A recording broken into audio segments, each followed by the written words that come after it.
We all know it. Walked it every day. But none of them were like these. The world's most dangerous ways to school. Freezing, climbing, risking their lives, all for the chance of a better future.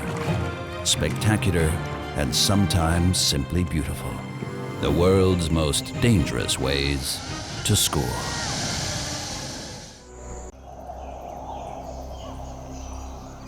The Yungas Valley in Bolivia, a unique landscape where the Andes Mountains meet the Amazon rainforest. In this remote section of one of the poorest countries in South America, education is not easily accessible. For the children of the jungle, it's the key to a new, better world.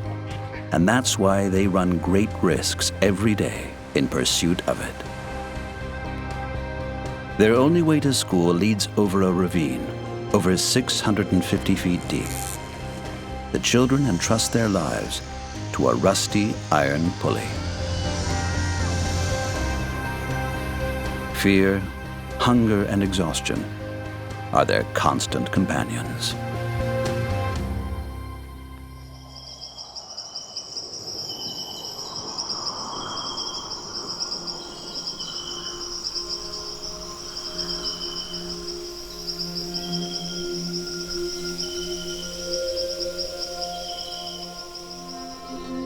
High up on the summit of the mountain range is where the Quispe family lives, isolated and in the heart of the jungle.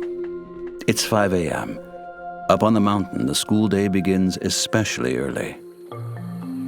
9-year-old Helen and 7-year-old Mariela have a long walk ahead of them, 2.5 hours. Of all the children who attend the school, the sisters live furthest away. The girls live in extreme poverty, as does 60% of Bolivia's rural population. But the hardest thing for them is their solitary life on the mountaintop. All their friends live down in the valley, and the long journey to school is exhausting and dangerous. Helen and Mariela dream of what it would be like to leave the mountain and their poverty behind. I want to become a doctor, para curar los dientes, to give people good teeth, vacunar,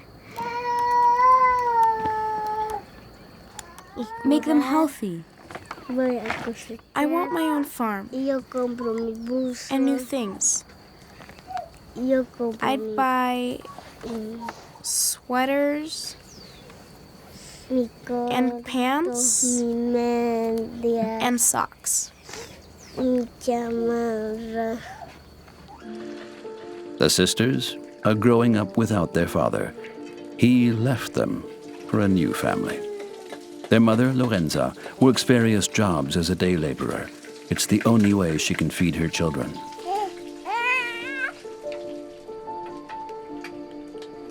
Lorenza herself only went to primary school, but she wants her girls to study as much and as long as possible. Education is their only way out of poverty.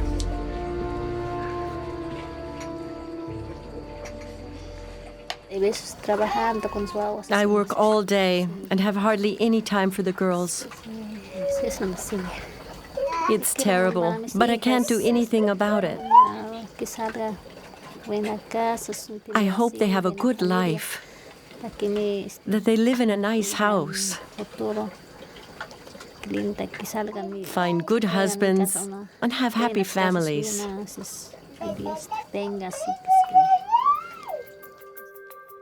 The girls know that a good education is their best chance for a life far removed from misery.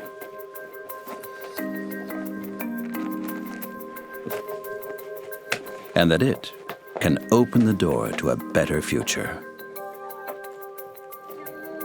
It's 6 o'clock. School starts in 2.5 hours. Helen and Mariela have a long day ahead of them.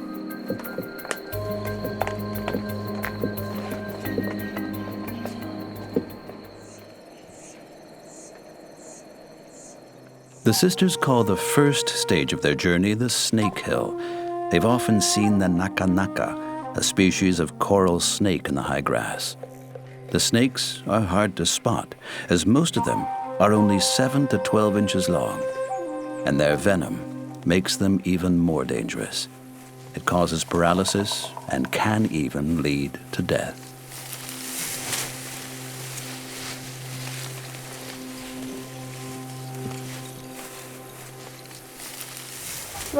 We're afraid of the snakes here. We hit the grass with sticks to chase them away.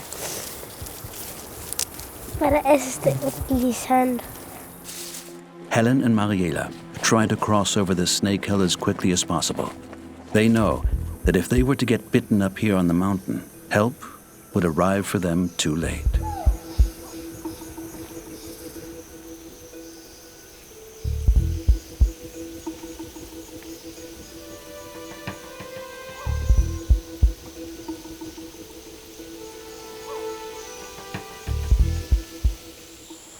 Meanwhile, on the other side of the valley, the Rivero family are coca farmers, like so many people in the Yungas.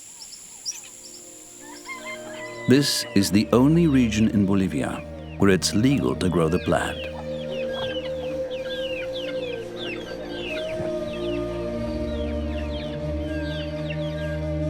Seven-year-old Elmer and his 4-year-old brother, Porfirio, get to sleep in until 6:30.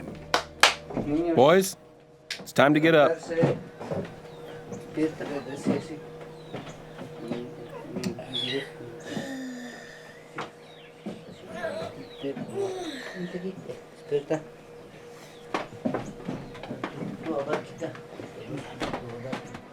Every morning, Elmer has to cross the gorge.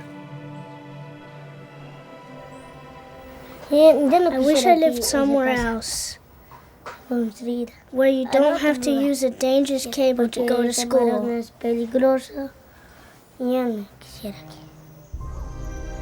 A finger-width steel cable leads from his house across the valley, a kind of homemade zip line. It's about 650 feet above the ground and already 30 years old. It's the only way to school. It takes a whole day to walk to the next bridge.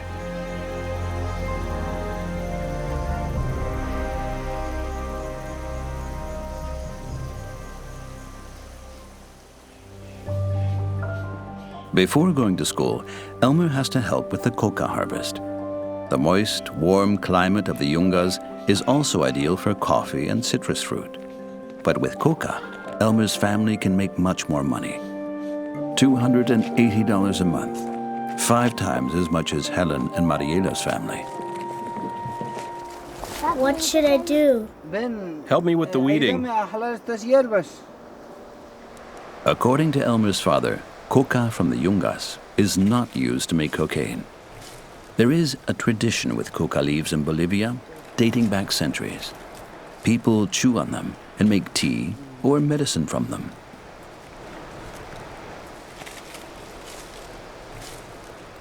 I don't want to become a coca farmer. It's a lot of work. I'd rather be an engineer and build houses. And I'd like to build a bridge here. In a half hour, Elmer has to get going over the gorge.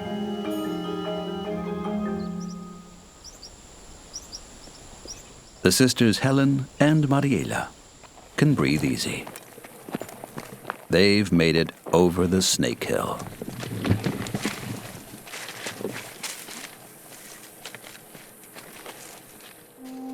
Now they're entering the thick forest. The girls have grown up in the jungle. They know its dangers, but also its tiny treasures. After walking for 3/4 of an hour, the sisters need a snack. They like the food at school best.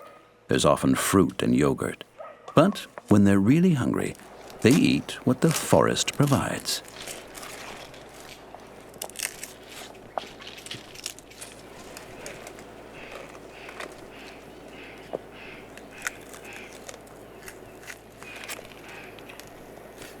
Sugarcane contains a sweet and sour fluid, albeit only one small sip for the long march. Our dad taught us this. It's a plant you can chew. It tastes like sugar when you chew it. It's almost 7. The girls need to hurry up. They still have more than half the way to go.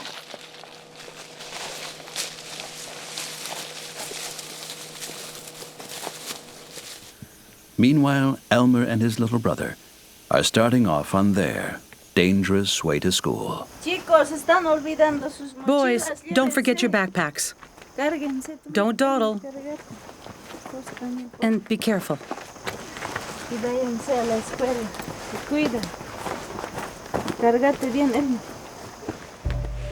It's a very special day for Elmer. Today, the 7-year-old will learn to fly. For the first time in his life, he will cross the gorge alone.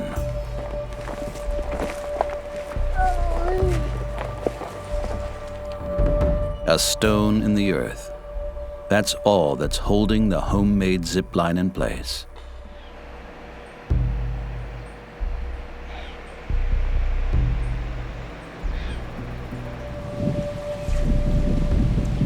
Four thin wires, about 1,000 feet across the valley.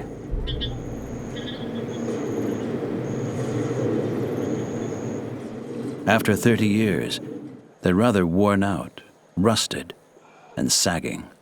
The pulleys scare me the most. Sometimes I imagine them falling apart. Once, Elmer broke his finger on the journey across the gorge.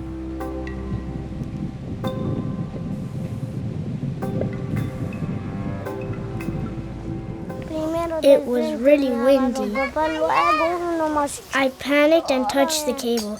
The wheel went over my finger. Normally, Elmer goes across the gorge on his father's lap.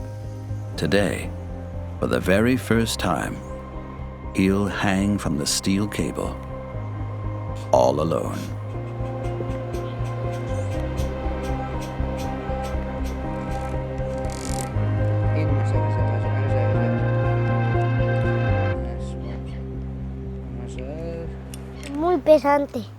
I'm old enough and too heavy for my dad.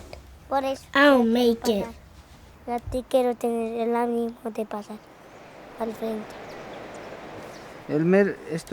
Elmer, I'll tie this tight. The rope needs to go up here, around your back. And the other one is for your feet, like a harness. Hold the knot here, and the bag here is like a seat. Make a knot like this. Elmer's entire weight is now resting on the worn plastic bag. He could fall out at any moment. Several people from the region have already fallen to their death that way. Don't touch the cable. First, a test run. Elmer's father wants to see if his son will panic.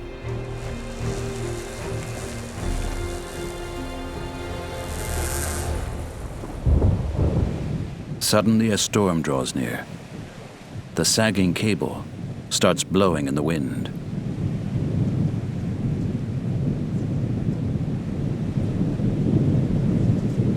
When the wind is too strong, the pulley moves slower. You don't get enough speed to make it to the other side. With that much headwind, he could end up hanging in the middle. We have to be really careful with a storm like this. Lightning could strike the cable. Anyone on the zip line would get electrocuted. Elmer's ride gets riskier every minute. Meanwhile, in La Paz, at 11,800 feet above sea level, it's the highest capital city in the world.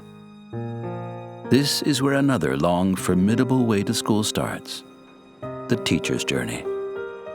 Every week, 63-year-old Angela commutes between two worlds, her home in the big city and her school in the jungle.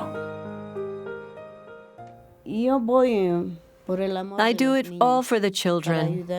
I want to help them learn.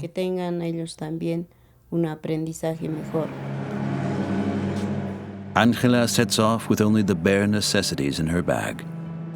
One of the most dangerous routes in the entire country lies ahead of her.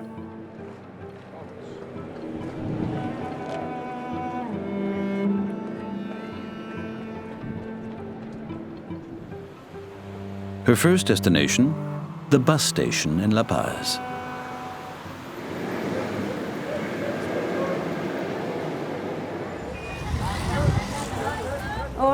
Good morning.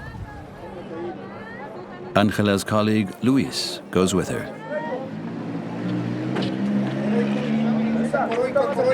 Together, they run the school and teach the children. Let's find a taxi. How much? 70 bolivianos. Maybe a bit less. No? Well, okay. About $10 for a drive on one of the most dangerous routes in the world. That's a lot of money in Bolivia. The government covers the cost for the two teachers. On the way, they'll descend almost 10,000 feet from the highlands of the Andes to the edge of the Amazon basin. Angela, Luis, and the driver Carlos must cross the Andes.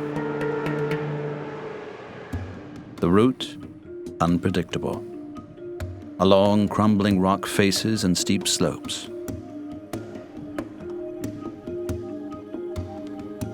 At 63, Angela actually could have retired long ago. But one thought drives her to take this risky route every week. She knows she can help the students make their way out of the jungle.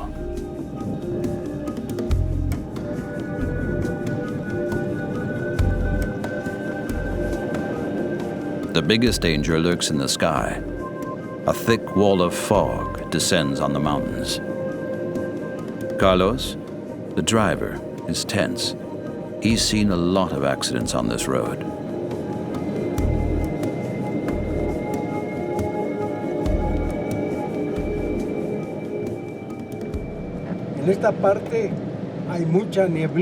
It's really dangerous with this much fog. You never know what's coming. There are often landslides and rocks fall on the street.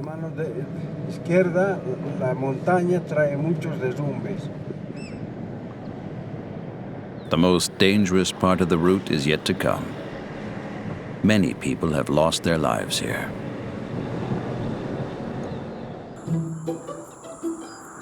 Back to Helen and Mariela.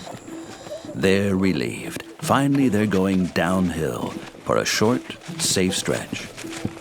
In the afternoon, the sisters will have to hike back up the path they're running down now.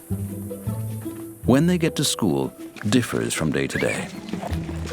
The girls don't have a watch.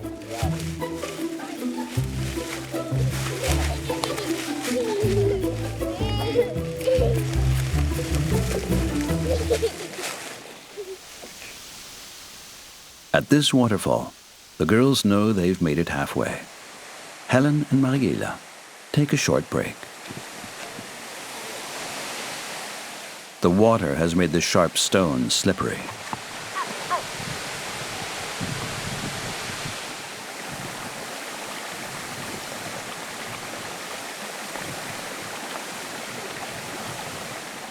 Helen's old shoes are much too small for her, and her toes hurt. We want to play in the water.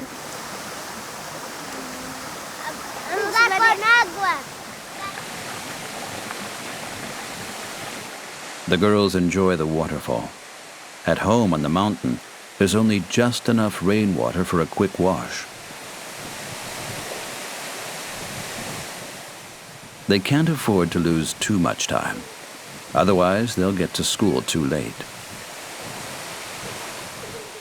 Then, a lot more water comes down from above than the sisters would like. We're getting all wet. Here between the Andes and the Amazon, the weather can change within minutes. Helen and Mariela climb under a rock ledge. The girls don't know how long they'll be stranded here, or if they'll make it to school on time.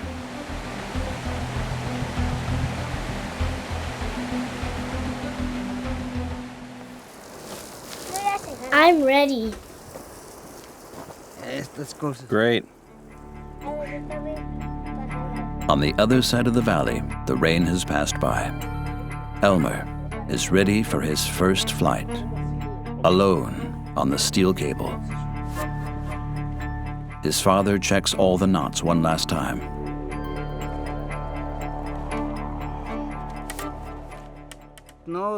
We can't stay a father-son team forever. The time has come to let him go. No estamos muy lejos de esas cosas.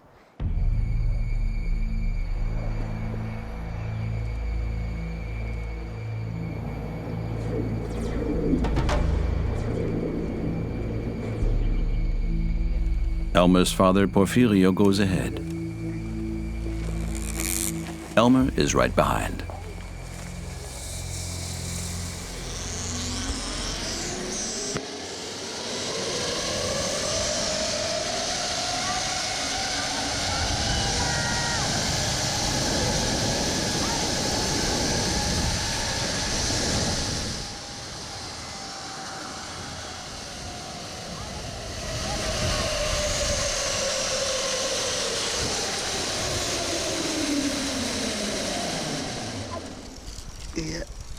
Keep going.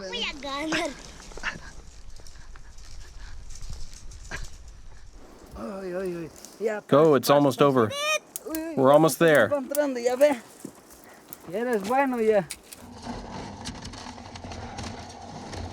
By myself. Soon you'll be flying over the gorge alone.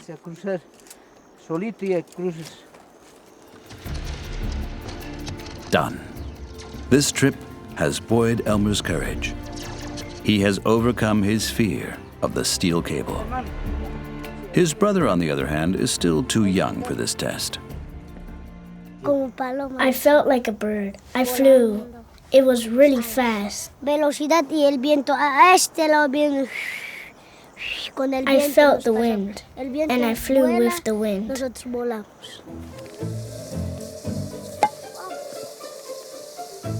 Elmer's little brother still rides over the gorge on his father's lap, tied on with only a piece of cloth.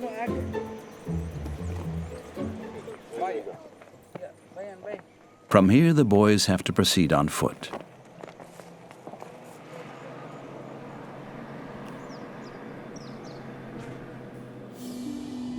The teachers, Angela and Luis, are approaching the most dangerous part of the drive to school.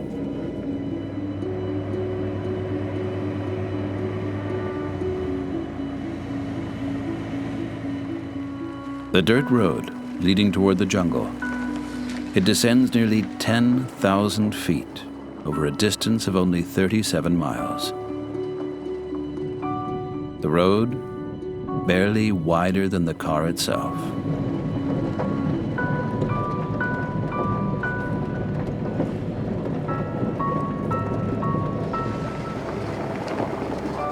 The driver stays as close as he can to the rock wall. On the other side, the road drops off 2,000 feet. Traffic coming from the opposite direction means mortal danger. In that case, the car must drive in reverse to one of the rare sections of road that are somewhat wider.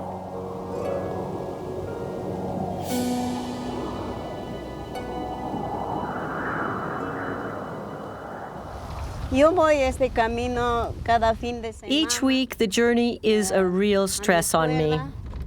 It's very dangerous. I do it all for the children, so they can learn something.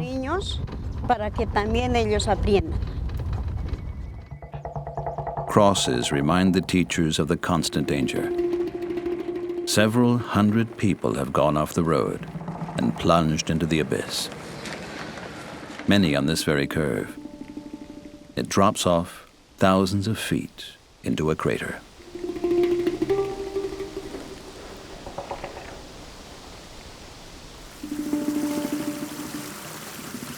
Waterfalls from above fall directly onto the street.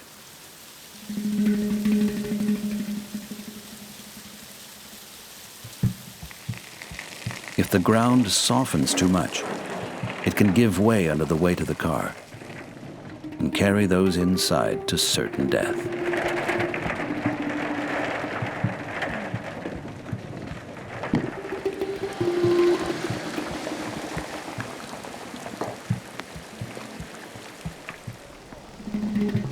Carlos drives the minivan very carefully along the cliff edge.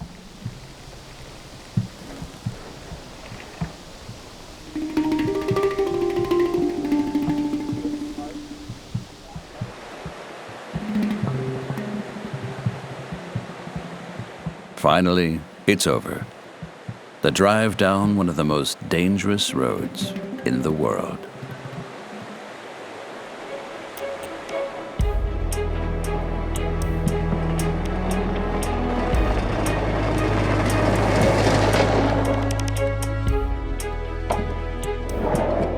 Angela and Luis have a week of teaching ahead of them. During that time, they'll live at the school.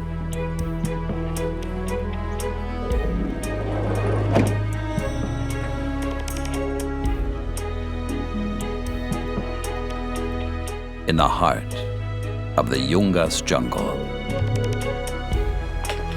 There are two very simple bedrooms for the teachers, not to be compared with their apartments in the big city. Before opening the classrooms, they'll take a short rest. It's 7:45 a.m. School begins at 8:30.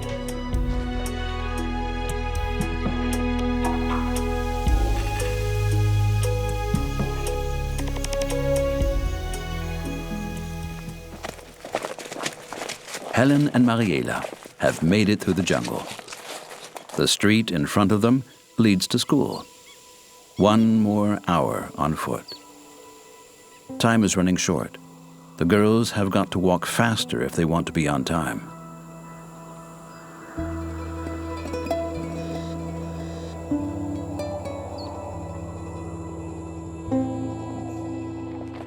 Meanwhile, the temperature has risen to 86 degrees Fahrenheit.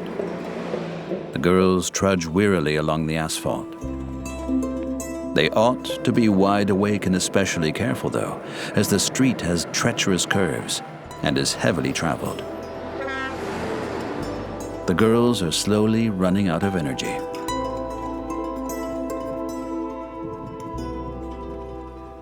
We get tired when we walk so far.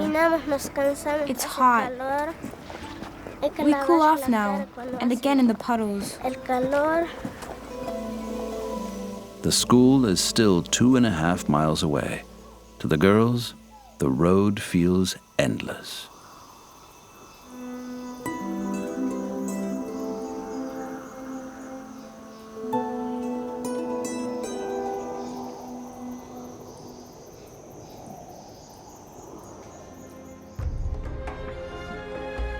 After a half-mile walk, Elmer and his brother reach their destination.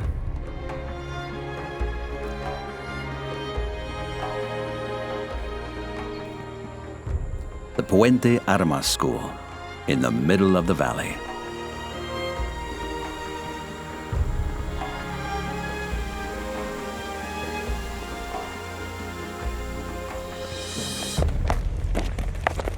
They're a couple of minutes early.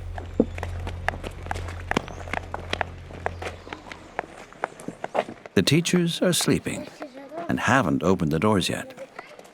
But that's no problem. On the contrary.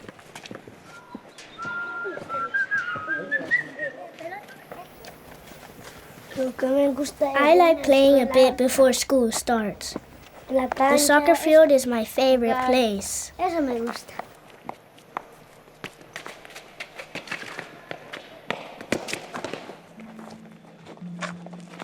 Helen and little Mariela are out of energy. But then something truly unusual happens.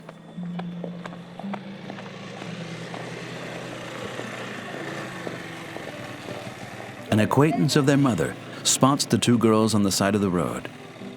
What luck! On the motorbike, they have a chance to get to school on time.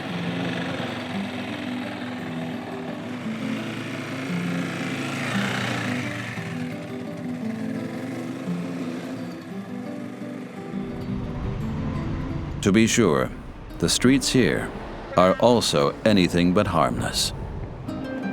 But Helen and Mariela are simply happy that they don't have to walk. As long as they get to ride, they don't care about the traffic and the dust clouds.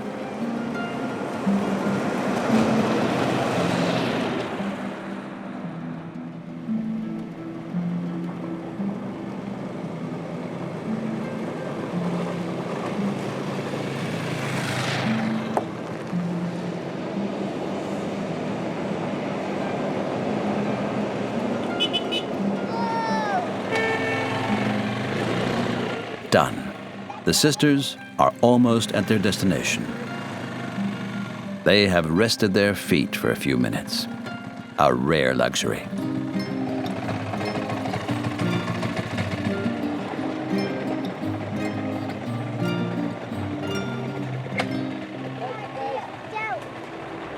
Now, school awaits them. They're happy for class to start, but also to finally see their friends again.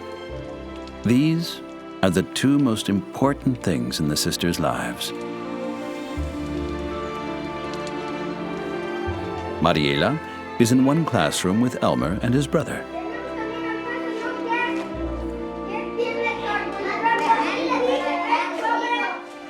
Helen is in a second classroom. Hi, Helen. The older kids in the school are in her room.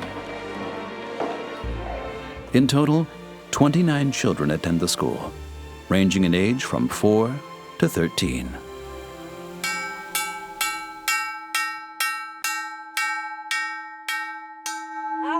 Line up. The day begins with morning gymnastics. Time to march.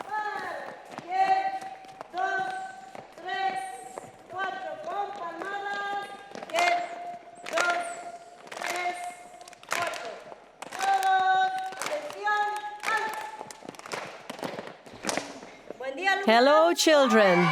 Good morning, teacher. Stand still. Every Monday at the flag ceremony, the teachers announce the government's latest organizational plans. Today, for example, that the school will soon get a new classroom. In addition, Angela emphasizes how much the president supports the cause of the coca farmers. Then, the most important item on the agenda, the national anthem.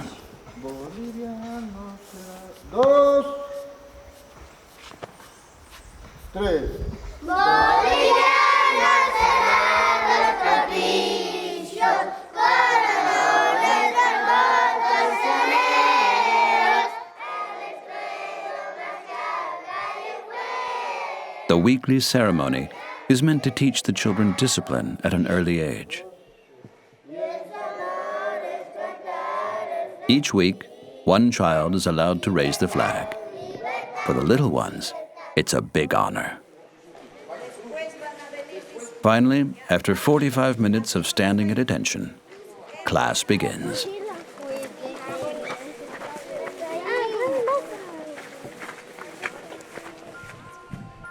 There are 6 classes, but only 2 teachers and 2 rooms. So each room has 3 classes in it, and they all work on different subjects at the same time.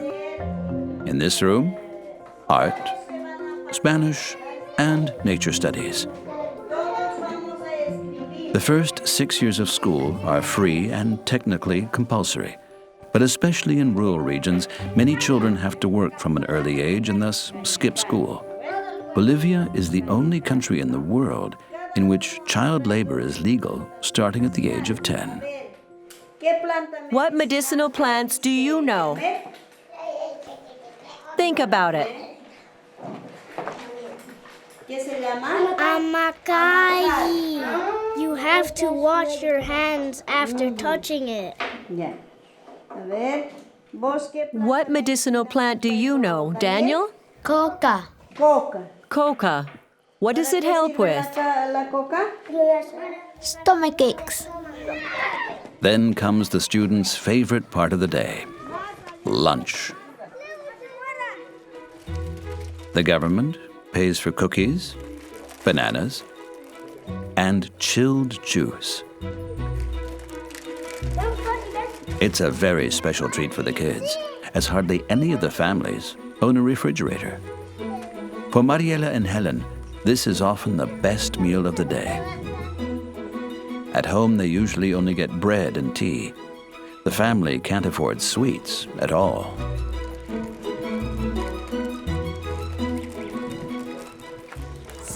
I love lunchtime. And afterward, I play soccer with my friends. The children are especially proud of their soccer jerseys, also a gift from the government. Each child gets an outfit with their name on it.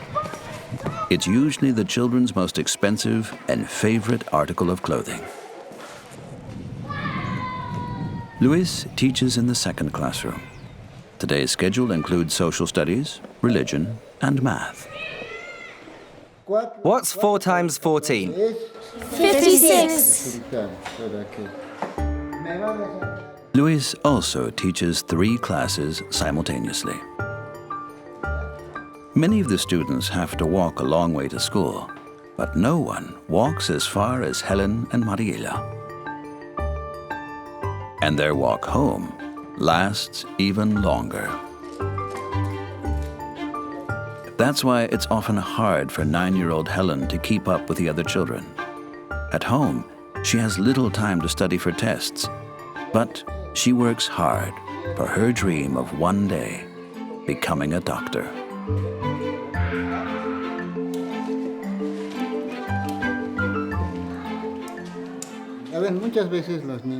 Very often the children are exhausted. Sometimes they fall asleep during class. Many children don't get home until late, especially Helen and Mariela. They usually don't manage to get their homework done. The girls love their few hours at school.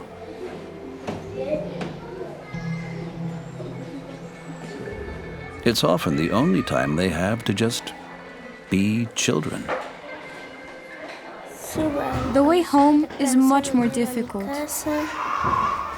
I'm tired from school, and we have to go uphill. At home, I help my mom, take care of my little brother, and I have to do the laundry. 2 p.m. School is over. While the other children wait for the rain shower to pass, Helen and Mariela head off as quickly as possible. They have to be home again before dark, otherwise they might get lost in the jungle. The way home is much more arduous than the way to school. Now, they've got to go uphill.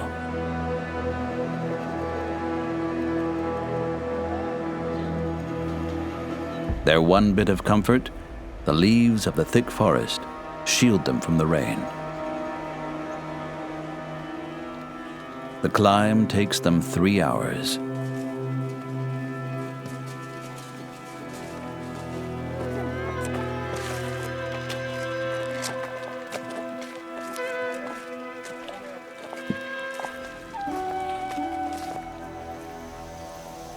The boys are also on their way back home. They have to hurry up because there's a special ritual at home tonight on the plantation. But 4-year-old Porfirio is dead tired from school.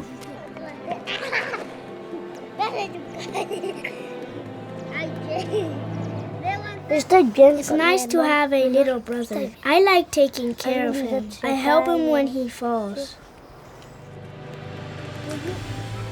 Elmer carries his brother the whole way to the edge of the gorge.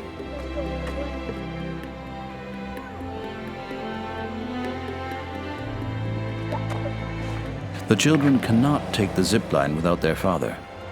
They're not strong enough to pull themselves to the other side in case of an emergency. Dad! Dad!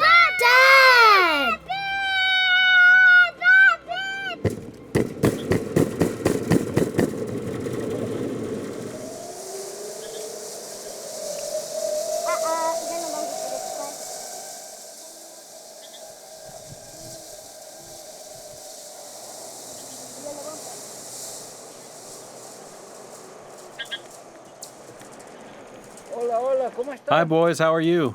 How was school?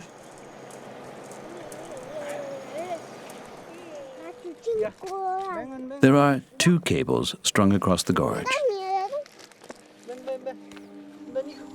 The cable for the way back starts a little higher up and is thicker.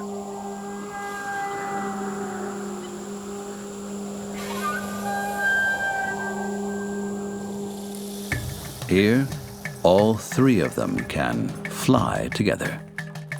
But to do so, the father would need to hold on to both of the boys at the same time. Like on the way there, Elmer flies with his own pulley.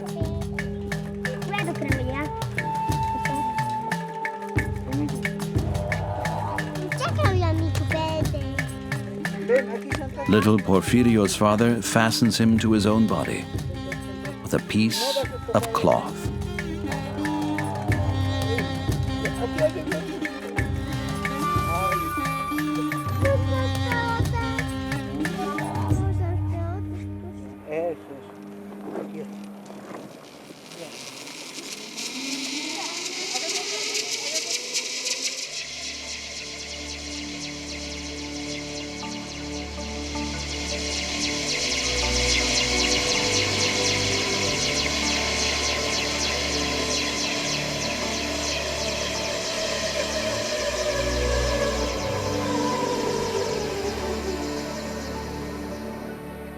Made it.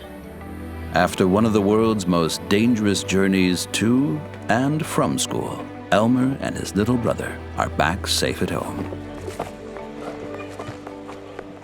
Hi, Aunt. Hi, Uncle. Hi, Mom. Tonight, the family will perform the Pachamama Ritual. Once a year, the coca farmers from the neighborhood get together and pray to Mother Earth, their supreme deity. They give thanks for their gifts and ask for a good harvest, happiness, and health. The boy's father, Porfirio, builds a kind of altar with various offerings.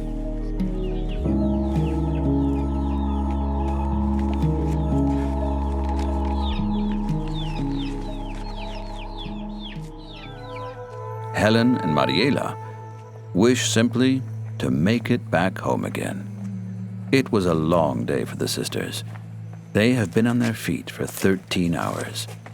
The girls' feet and knees ache.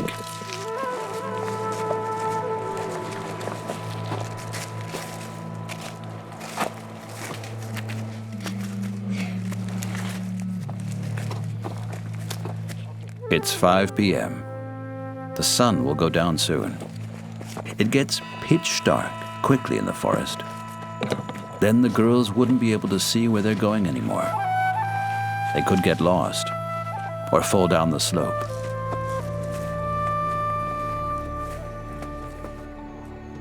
The girls are exhausted. With their last bit of strength, they make it to the summit of the mountain. They are home.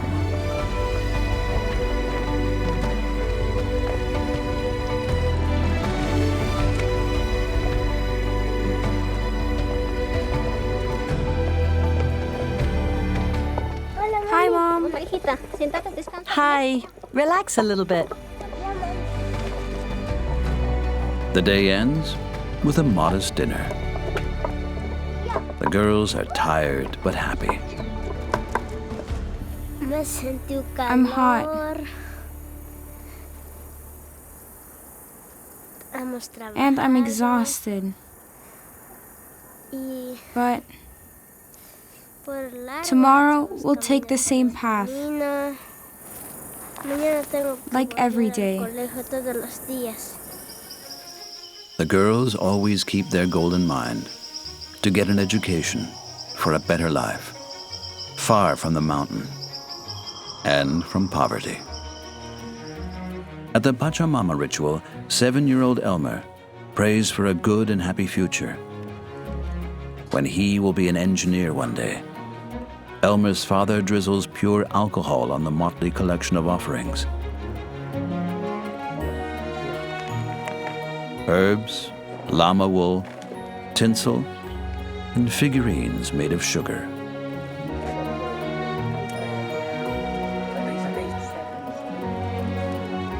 Later, the family will bury the ashes in the ground. In that way, they send their offerings and their wishes to Mother Earth. I want my family to be happy. One day, Elmer would like to build bridges for the inhabitants of the valley, so that no child has to risk its life simply to go to school.